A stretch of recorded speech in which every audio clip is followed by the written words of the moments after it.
My coaching client, Laura, recently told me that she saved more money than she spent on my coaching because I helped her simplify and consolidate her tech stack. And now I want to do the same thing for you too. I have put out a free tool called the Tools Audit. It will help you determine what tools you use, how much you're paying, where you can consolidate and eliminate to simplify your small business tech stack. You can go to streamlined.fm/tools to get your free tools audit today. That's streamlined.fm/tools. I remember the first time I experienced a generational difference in technology. I was showing my mom how to do something on our new family computer, and I was telling her to right click, and she would move the pointer with the mouse and then click the left mouse button. And I just kept getting mad at her. Like, how could you not? I don't know how to describe this better. I didn't say click the right button or the other button. I just kept yelling right click at her. And that was the first time I knew I needed to refine my approach to teaching other people technology. I think I've come a long way in those, let's say, 25 years. But that is what we are going to talk about today. Technology has permeated all of our lives. And if you want to run a successful business, you need to have some relationship with technology. Hey, everybody, welcome to the Streamlined Solopreneur, the show that helps you build better systems so you can take time off worry-free. Today, my guest is Avital Spivak. She is a tech confidence coach who helps solopreneurs and seasoned professionals transform their relationship with technology while getting their systems in order. Avital, how are you? Hey, I'm great. Thanks for having me here, Joe. Thanks for coming on the show. I'm really excited to talk about this. Let's dive into it. I think, and you obviously heard my opening story. When I was a kid, I just assumed the computer was intuitive, right? This was like 1998. But everybody has varying relationships with technology. And I think you've seen that more than most people. So what would you say is a mental hang up, a mindset shift that people need to make when it comes to their relationship with technology? I think first I want to say I really related to your story. Because that's the kind of thing that I meet again and again with clients who are not natives of computer land. Mm-hmm. Because you, like you said, assumed that the computer is intuitive. A lot of my clients, when they were young, there was no computer.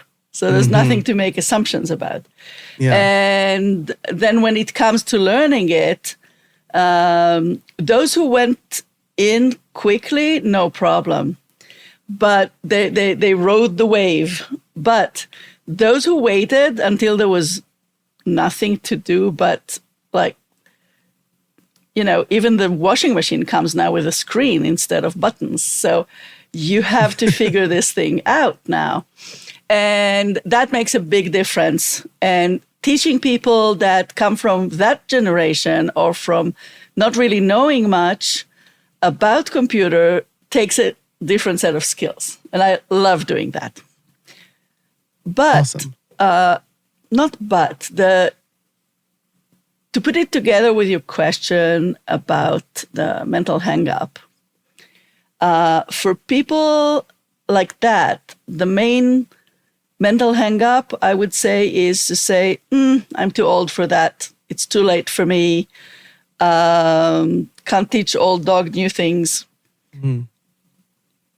Even the people who are still learning and exploring and are not done by a long shot, even they think maybe it's too late for me on the computer.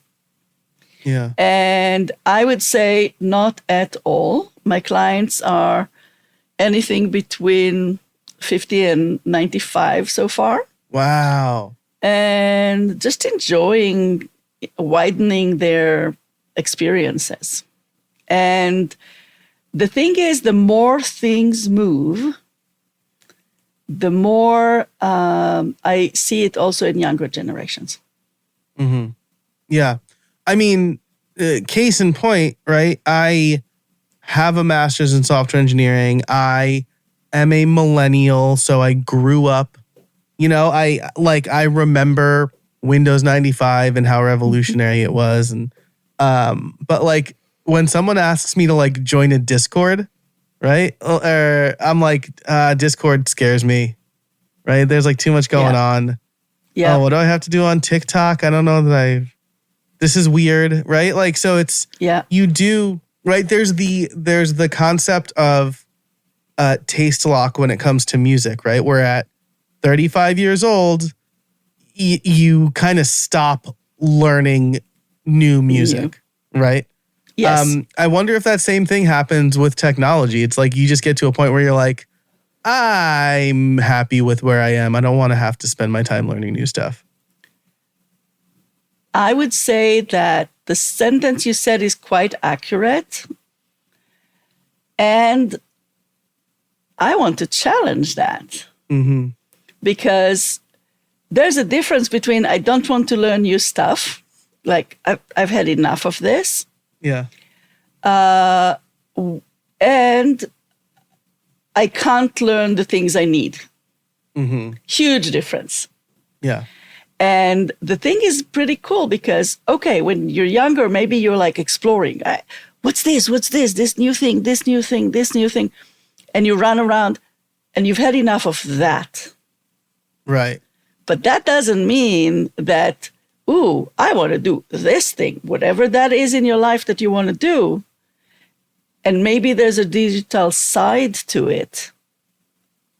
And it's not late for that at all.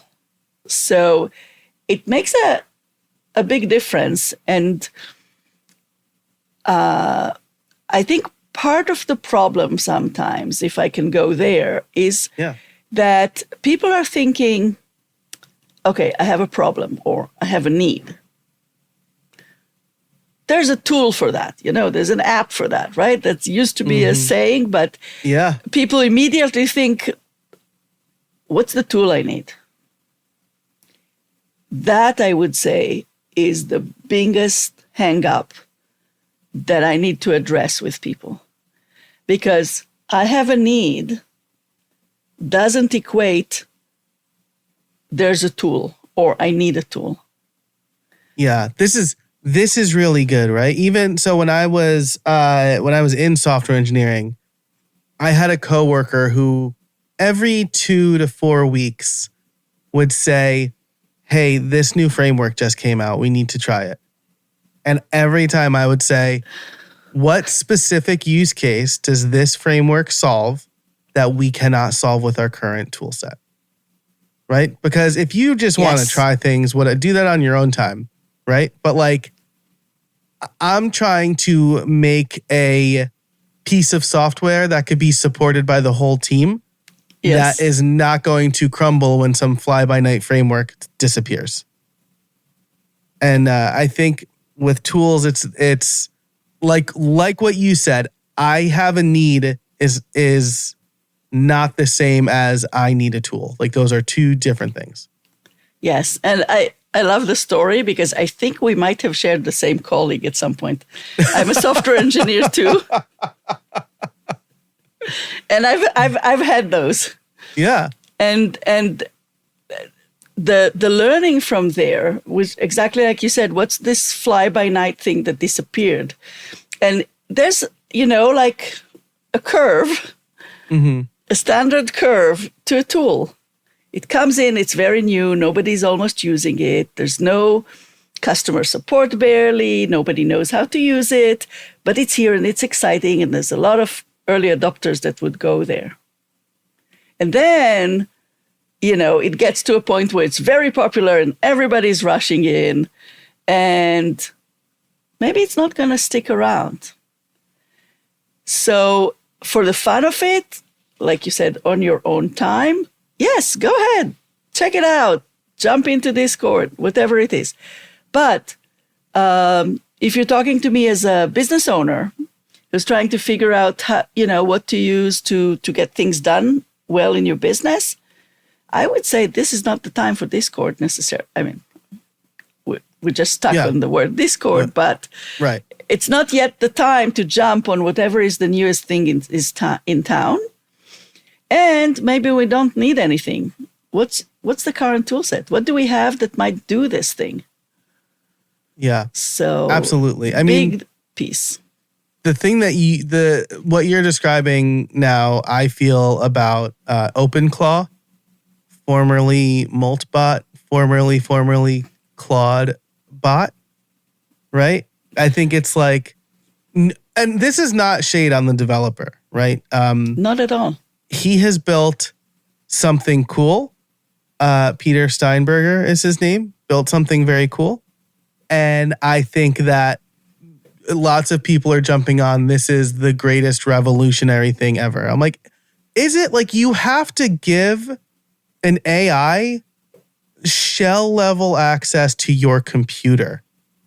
And they're like, oh, and it could check in for flights for you. And I'm like, tell me where it's done that. Show me the exact time it's done that. Yeah. Right? Because it can and it does are two different things. So like they're, especially in the AI world, like right now, we're seeing a lot of, this is a revolutionary thing that's going to change how we work forever and ever and ever.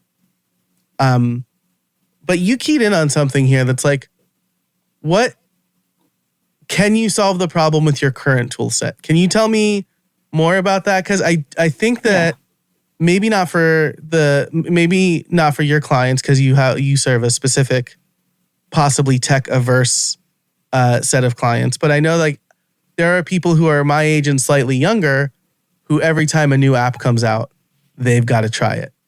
Oh, I'm using Notion, but Obsidian looks really cool. Or, oh, I'm using Obsidian, but Roam Research is really cool, right? So, how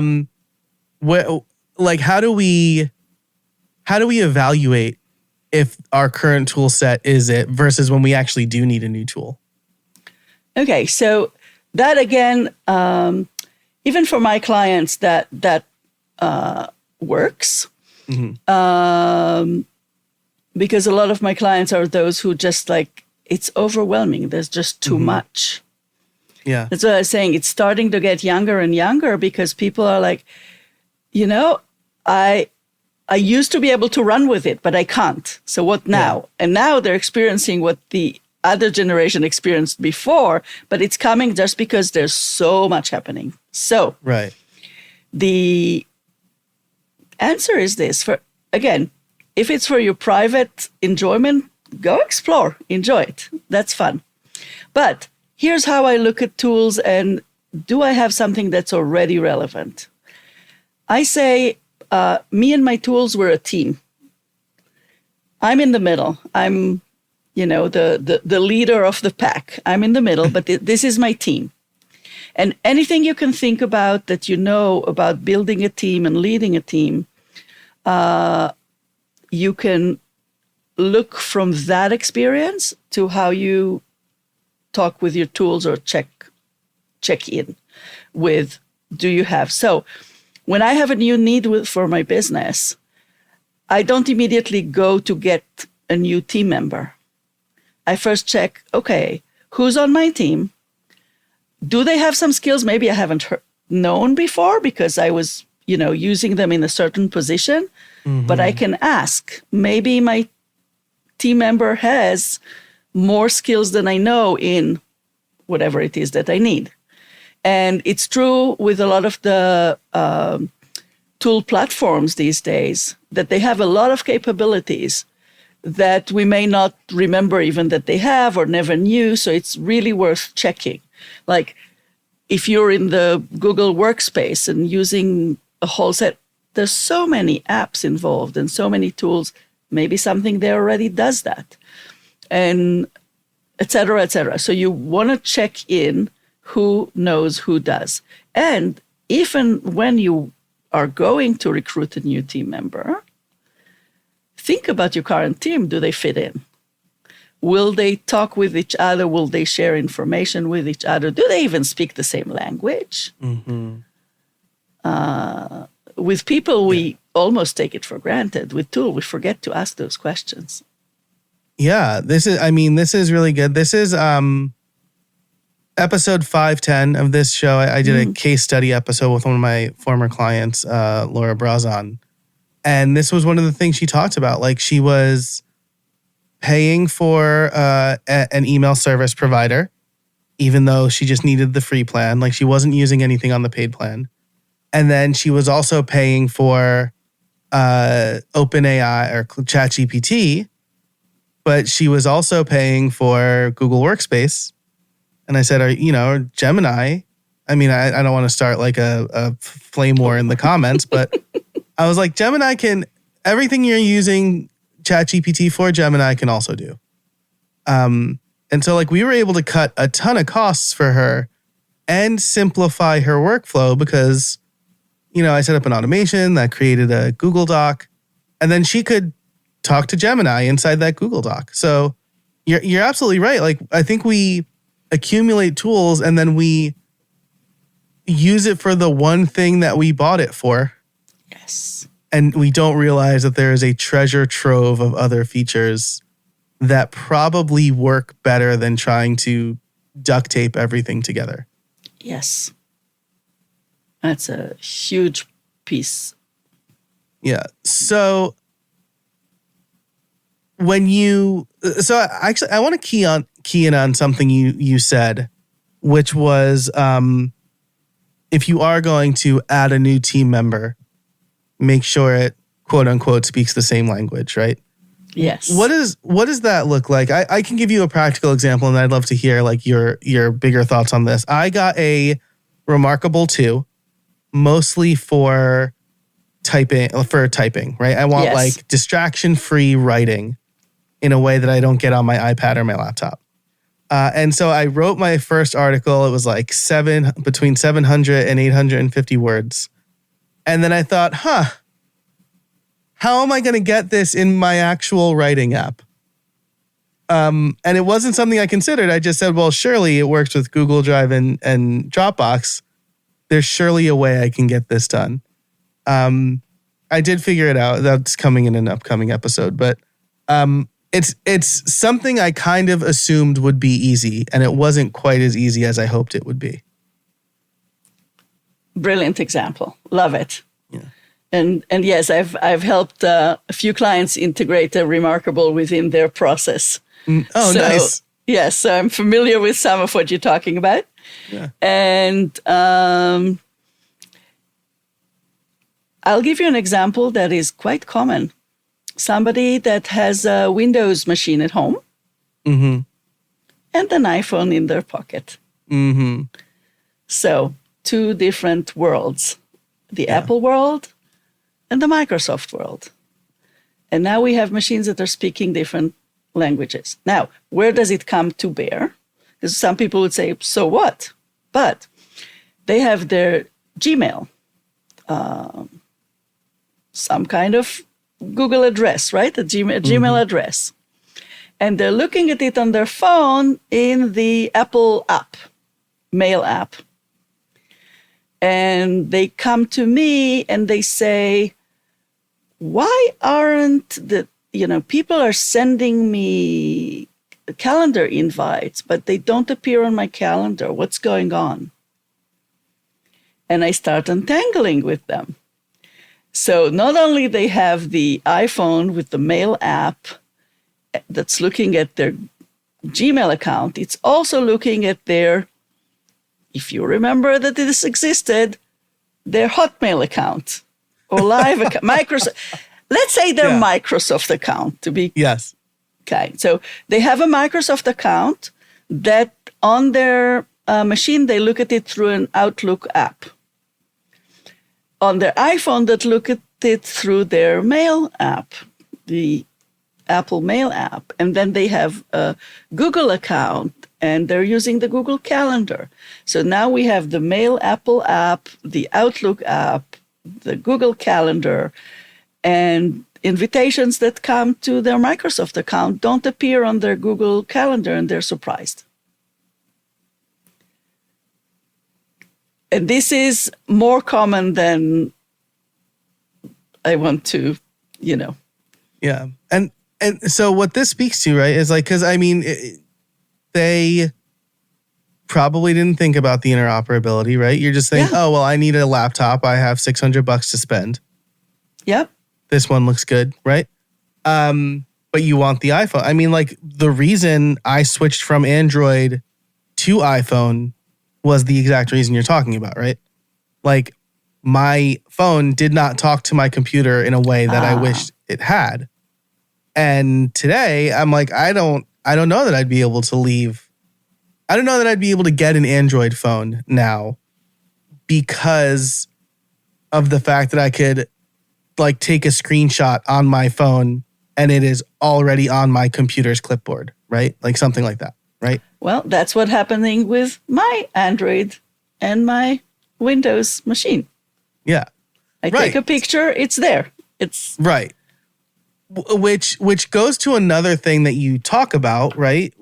Which is the friction between our tools and us and technology. Yes. Can you talk a little bit about that? Because friction is a word that I use. As this episode comes out, the Winter Olympics has already wrapped up, but I was thoroughly enjoying watching curling, which is all about friction control. Yes. Right? And so I'd love to hear a little bit more about, like, where do you think that the friction stems from and how can we alleviate that friction a little bit? Excellent. Love talking about that. Yeah.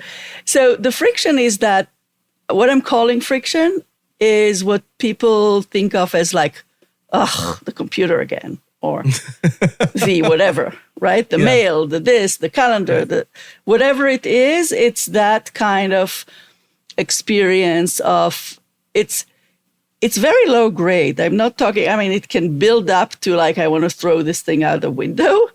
Right. But it starts tiny, like, oof, this again. That's as small as that. Yeah. It's like the using technology feels like a chore almost. Yes. Yeah. But where's the egg and where's the chicken here? Yeah. Because when you don't take care of friction, which is very common, that my soapbox, when I get on my soapbox, is tech annoyance, friction has been normalized. It's like, yep, tech is annoying. That's it. Everybody knows it. There's nothing to do about it. We're like, da da da da da. Oof, that again. Oof, that again. The thing is that by normalizing it, we actually don't pay attention to it. So we're not trying to fix it or change it or anything else. We take it as a sign of normalcy. Mm-hmm. And the dread of that dread and that like heaviness of, I need to do something on the computer again, a lot of time I think comes because we are carrying all that friction. And it's a very, and how should I say this? When you take care of it when it's young, it doesn't become the thing that stops you. Because the oof, that again, that's not stopping me. I can still go. So I go. That's how my clients say that. Who cares about that? I sit with them and we're working on a big problem they have. And I say, hey, when you went here to go to your email, you clicked 10 different things. You went to the side and you double clicked to open the window, to click on a layer, to click on this. And now we are in your email. Do you know that you can do that with one click? And they're like, what? It doesn't even occur to them.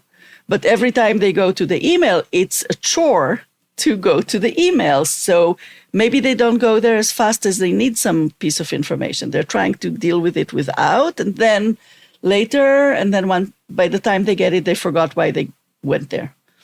It's a self sort of. Yeah. It's a snowball. It's a snowball. Yeah. Right. And it's what you said is really, really smart, right? Like if you build the foundation of a house on rotted wood, right? Yeah. When it comes time to replace that wood, you're going to have to fix the whole house, right? Yeah. Whereas if you make sure the foundation is strong before you build the house, yes, you're gonna be in better shape. You're not gonna when you need to fix something, you're not gonna have to tear down the whole house, so to speak. And that's in the foundation, and you might not even feel friction from that. Right. But let's say that I don't know, you don't like washing dishes. Mm-hmm. So you use that one plate, and then you use the next plate, and then you use the next plate, and then you use the next plate. And now washing dishes looks like a really, big chore. Mm-hmm. And by the time we end, the house, is unmanageable. Right. But it's from a friction that wasn't really taken care of. Now, you might say, okay, washing dishes, I'll have to wash it again, and I'll have to wash it again, and I'll have to wash. It's true, but you might be living in a better place. But a lot of the computer friction is a much better proposition because you actually fix it, so it's not a friction anymore. And then it doesn't drain you because all those little friction things, not only they accumulate, but also it's very draining. You're excited about doing something and like, oh, that again. Right. It's such a let out. Yeah. Yes. Yeah. It's just that's the other thing with friction. When we fix those little things, like how you get places with a bookmark, let's say, mm-hmm. or how you automate something to get there fast or to do it for you. When we do that, people are amazed. Oh my God, I didn't realize that every time I was doing this other thing that's unrelated, I was actually dreading that one step that will come later, that I will have to do that other thing that has friction. It drained the whole thing. And now that we fixed that thing, I'm actually enjoying this whole huge thing that I have to do every day. I didn't even know they were related. Right. And so I have like multiple examples here, but the one that I love playing video games, right? But I have 3 small kids, and so my time window for playing video games is sometimes small. For a while, I would be like, all right, I'm ready to play video games. And then I would go and I would turn on my Xbox and the Xbox would have to update. And it would take a half hour or an hour to do the full update. And by the end of that time, I didn't even feel like playing video games. I could have gone and played with my kids and used the hour. But like by the end, I'm like, I don't even feel like playing anymore, right? So now I know, all right, I have a long weekend coming up, right? Let me turn on the Xbox tonight. Yes. Let it update so that when I am ready, I can go play without waiting for this thing to update. Perfect. Yeah. So how do we, we're coming up on like, towards the end of the episode here. I always like to give practical advice. Okay. So if someone's listening to this going, yes, I dread doing this thing because the preamble to doing this thing is for other things that I didn't think about doing. What are 1 or 2 things they could do this week to reduce friction in their tech stack? All right. So the first thing I would say is make a little note every time you feel friction, like, oh, and the sign is very simple. Oh, that again. The again piece of it is the signal. It's not the that. It's not the this app or that app or, whatever. It's the again. When you hear yourself saying like, oh, that again, that means this is on repeat. Note it right away because you forget later.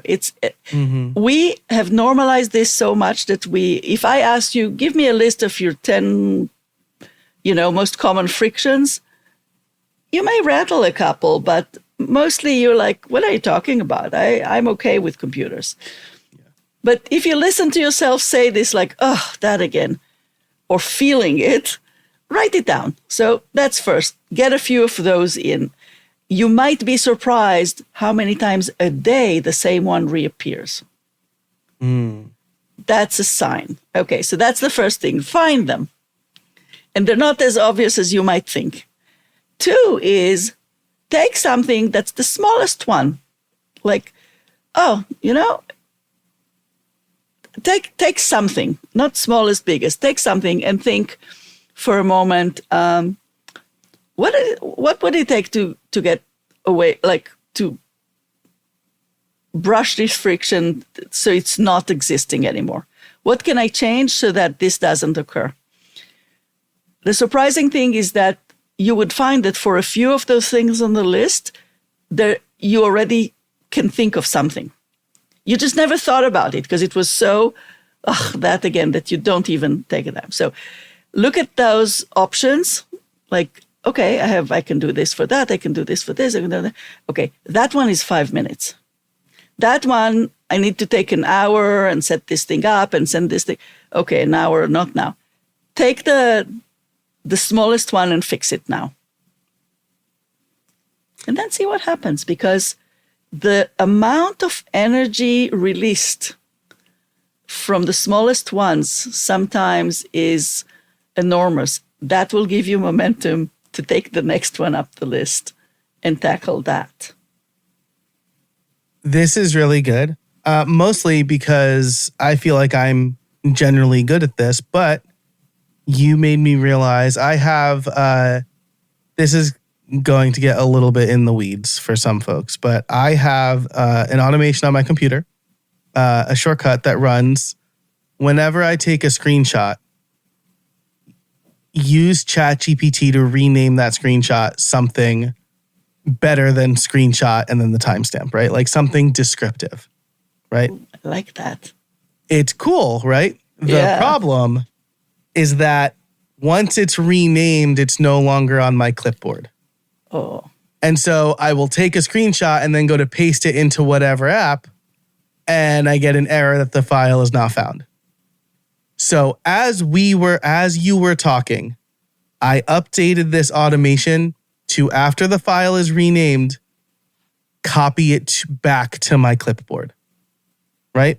Because this tiny little friction meant I would paste it and then get the error and then have to open up Finder, right, my file explorer, and then copy that screenshot back onto my clipboard again, making a half a second action 10 seconds, we'll say. And annoying. So it drains your energy at the same time as it takes your time. Right. And then it's like the when you walk through a doorway thing, right? You might go to do this thing and you're like, what was I actually trying to do? Right? Because now you've switched contexts. Exactly. So. This is brilliant. Thank you for that example. I need that automation. And real good. And it's just tiny example. It took you what? It didn't even take your time. You're in the middle of a podcast. Yeah, right. I was listening. I could do it while I was listening to you. Like, that's how simple the fix was. How long has it been since it's been happening? Oh, longer than I'd like to admit. I'm going to say like since I restarted my computer a few weeks ago, maybe. All right. Yeah. And if you're taking as many screenshots as I am. Yeah, multiple times a day, right? And I would do that noise every time. So yeah, I mean, as you were saying that, I was like, I know exactly what task I'm going to fix. That's it. Yeah. This is great. Avital, this has been fantastic. We have obviously just scratched the surface. And I think for both of us, the people listening have a lot of known unknowns, we'll say, right? They know they feel the friction, but they might not be able to verbalize it the way that you and I might be able to. So if people want to learn more about you and consume more of your content and all that fun stuff, where can they find you? They can find me on LinkedIn with Avital Spivak. And then they can also find me at vitalweave.com. All right. Awesome. Yes. I will link all of that in the show notes in the description below. You can find everything over at streamlined.fm. Avital, thanks for joining us today. I really appreciate it. Thanks, Dara. This was fun. And thank you for listening. I always appreciate your time. If you liked this episode, share it with a friend. And until next time, I hope you find some space in your week.